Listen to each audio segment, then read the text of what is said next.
What up, everyone? Quick video. Here's my ranking of all the Blade movies. And I really like all of these movies. This is just my order. None of them are bad. But here we go. Coming in at number 3. I have a feeling a lot of people are not going to expect this. Blade 2 is at number 3. Just because I rewatched it last night, and growing up as a kid, I always liked it. And last night was the first time I've seen it since I've grown up. I really did not like this as much as 1 and 3. I think the blood pact is cool. It's a cool idea. It's a cool premise. But out of all those characters, Ron Perlman is the only one that's exciting. So I would have liked to just have Ron Perlman. But no, we have 5, 6 other side characters. Blade is barely in this movie.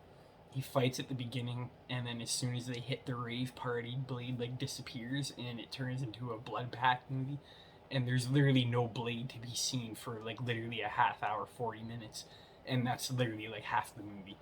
We focus so much time on the blood pact and the villain and his family. I did not like the villain. I liked the presence of him. I liked when him and Blade would fight, but that's about it.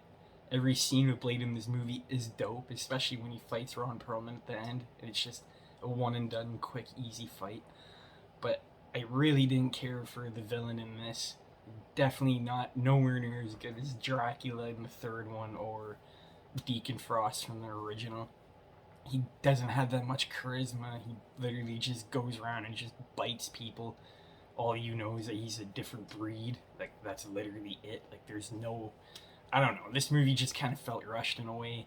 The action feels really choppy compared to the first one. I don't know if it's a different. I don't know if Guillermo del Toro made the first one, but this is just at the bottom of the list because the side characters bog it down a lot. I think if this movie focused a lot more on Whistler and Blade and just the main villain as the vampire, I think this movie would have been so much better without having 6 other characters that keep taking it away from our main character. Special effects don't hold up good. All in all, it's at the bottom of the list. Still a watchable movie, but I do not see myself watching Blade 2 anytime soon. Coming in at number 2 is gonna be Blade Trinity. This movie I have loved ever since I watched it. I do understand why people don't like it. Yes, it is a bit all over the place, but I was kind of bored watching Blade 2. So when I can pop Blade 3 and just have a fucking wicked time and just have fun watching it, it automatically makes the movie better for me. Story wise, I wouldn't say it's better. It's still kind of just whatever. All the Blade movies, they don't have the best story. You're kind of just there for the action. And Wesley Snipes one liners, which we do get here a lot. I really like the ending fight with Dracula. I actually like Kate Beckinsale here. I think she's really good. I love the train fight in the subway station. And I actually really like Ryan Reynolds being in this movie. I don't know why, but this was one of the first Ryan Reynolds movies I saw, even though he's not the main lead. But I actually liked him here, and I thought him and Wesley Snipes bounced off each other really good. I know everyone, Wesley Snipes said there was fucking reshoots and the studio took out a lot of scenes that he liked, and this wasn't the movie it was supposed to be. But for what we got, it's a pretty fucking entertaining movie. There's awesome fight scenes. The soundtrack's awesome. This movie is just non-stop adrenaline Michael Bay shit, and I really like that about this movie. The second movie, I found the pacing to be fucking terrible. Here, it's just nowhere in the middle. It's just 100% adrenaline, balls to the walls. And this movie embraces it. It knows what movie it is, and every single fight scene is just dope as fuck. The third act is amazing. I remember seeing Blade get killed when I was a kid, and I was like, no! And then I never saw the scene after that, so I thought Blade actually died. But yeah, Blade Trinity, definitely a divisive film, but I really enjoy it to this day. Coming in at number 1 is the first Blade. You can't get any better than this. I think the only shitty part about this movie is the relationship that his mom died, and then they try to bring her back for an emotional moment, and it does not work. It falls really flat, and the CGI doesn't hold up. Other than those two things, this is a perfect superhero origin movie, just like Tobey Maguire's Spider-Man. The fucking blood rave party at the beginning, you get thrown right in the movie. You get to know the relationship between Blade and Whistler in like under 20 minutes with not that much development, but like just enough to make you care because the acting is so good. Whistler's awesome. The female co-star they bring in, I forget her name. She's a really good actress. She does a really good job. The fight scenes here, I think, are probably the most engaging because a lot of it is hand-to-hand combat, and the way that Wesley Snipes moves is fucking crazy. I like the fight scenes in the third one a lot, but this one feels a lot more creative.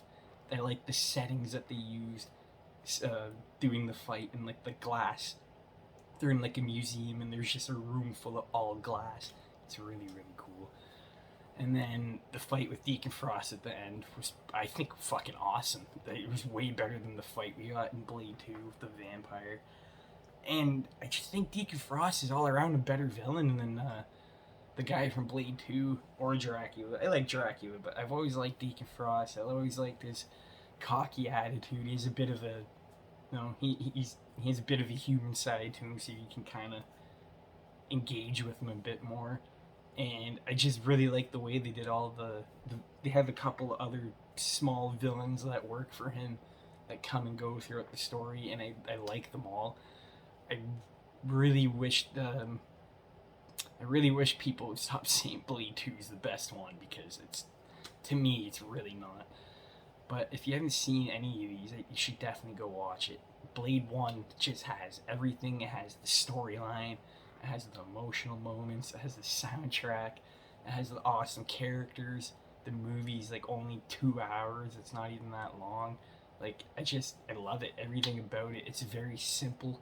There's not 3 other plots going on like there is in Blade Trinity and Blade 2. It's just straight to the point, and I can put this movie on any day of the week and watch it. I've seen Blade 1 millions of times. Okay, not millions, but a lot. And it never gets old for me. I find new shit every time I watch it. And Wesley Snipes just goes to show why he's the perfect Blade, because he has the charisma, the badassery, the one-liners, and the quickness. And he obviously can't do that now because he's too old. So that is my review of all. That is my ranking of all the Blade movies. Thank you everyone for watching.